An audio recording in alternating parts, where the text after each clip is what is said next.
Hey everyone, so today I'm going to show you how to use Infinitepay.io for book sales. Whether you are selling printed books, ebooks or audiobooks, Infinitepay.io offers a secure and efficient way to handle your transactions. So let's get started. First of all, log into your Infinitepay.io account using your username and password.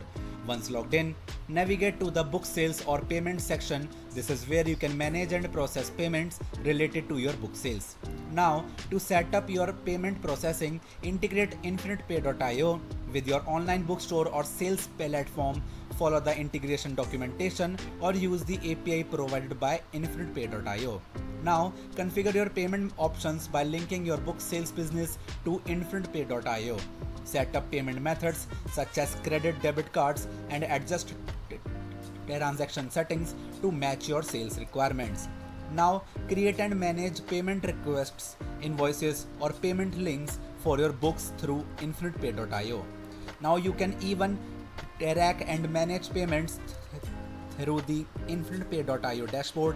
You can monitor payment status and resolve any issues that arise. Ensure that your payment system complies with financial regulations and provides secure transactions for your customers. And there you have it. You have successfully learned how to use Infinitepay.io for book sales. This platform helps you manage and process payments efficiently and securely for your book sales. If you found this tutorial helpful, please give it a thumbs up and subscribe for more tips. Thanks for watching and see you next week.